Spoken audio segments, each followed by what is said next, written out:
Hey, welcome back in, all you DPC rebels and resistance fighters. It's Dr. Shane back with another Friday 5-minute magic tip. Hope you guys are having a great week. Looking for a great weekend. It's going to be a fun time with family, friends. Just rest your brain and relax a little bit. I got a little two-part series I want to do with you, starting off from part one today. Will the real DPC please stand? That's what we're going to be discussing over the next couple of weeks. And I got a question. Here's the starting shoot question explosion right off the bat. If you're a DPC physician or a physician on the fence about DPC, a broker, advisor, someone who deals with insurance, a CEO, a business owner, a community leader, HR person, the question is what does real DPC look like? That's the question. Do you know what real DPC looks like? I've talked about this several times, mentioned in some writings, mentioned in my book. I did several videos about the mindset of DPC. What's the philosophy, the underground ground philosophy of direct primary care, which has been around for 20 years. And dare I say that philosophy is deeply rooted in physicians who are doing direct primary care. And it seems to be a purpose driven. There's a purpose driven mindset, not so much a profit driven mindset. You might say mission over margin. Not to say that DPC is not a way to make a good living, but it's not 100%. Hey, money, money, money. But we're seeing some things that are coming into our communities that are confusing the lines of what real DPC is. So, like all good services, all good products, we begin to get copies and fakes and imitations because people want to make a buck. They want to make money, and so they copy these good ideas. They copy um, these good services, these awesome inventions that people come up with. And so my good buddy Vance talked about this several months ago. I'll put a link down in the notes if you can check into his talk where he compared Rolex watches. You know, why are they selling Rolex watches on in Times Square by some shady guy? Why is he pulling out a Rolex watch to sell you for $50? It's because Rolex is a high quality, well respected name and brand. They're not out there selling cheap name brand knockoffs.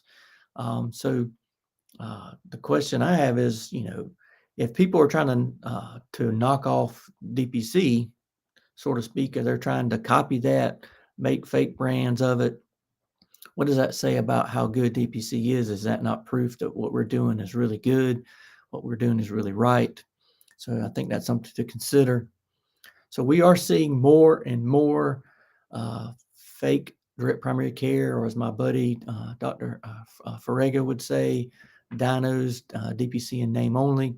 So we're seeing more and more copies or attempts to look like DPC out there. And I think a lot of the DPC physicians who are doing direct care have a mindset for DPC are getting frustrated, very upset, and they're sharing their feelings in many different ways about that. So I wanted to talk a little bit about that and give some tips for next week in part two to start sharing some ways physicians, employers, CEOs, business owners, and advisors maybe can sort of weed through some of these fake or dinos or some of these copies of DPC as we see more and more of that happening.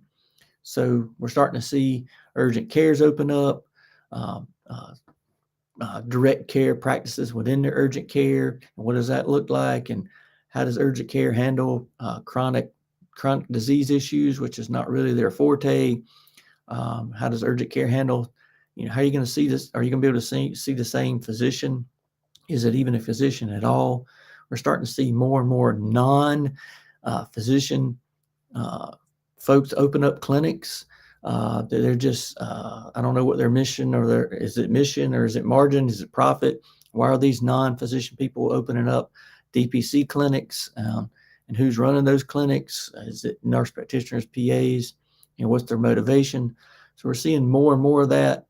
And a lot of these clinics offer a lot of extra ancillary services, which are just cash-based services, which makes me wonder about their mindset and philosophy as well. So we are seeing more and more of that in the DPC community. The frustration is real. DPC docs are talking about it.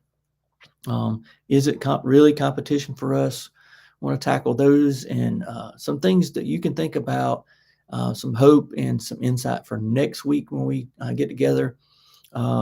Some tips on things you guys want to consider in part 2 of this discussion. So hopefully this will pique your interest a little bit. Go and read that article from my buddy Vance on DPC News. Some more information about that. Just wanted to share this interesting topic as we move forward, and I want to give you guys a little bit of hope, and just tell you, from an awesome movie we've all probably seen, just keep in mind there's more of us than there's more of them, and just want to give you a little bit of hope about that as we move into the weekend. You guys hang in there, keep the DPC magic going, and I'll see you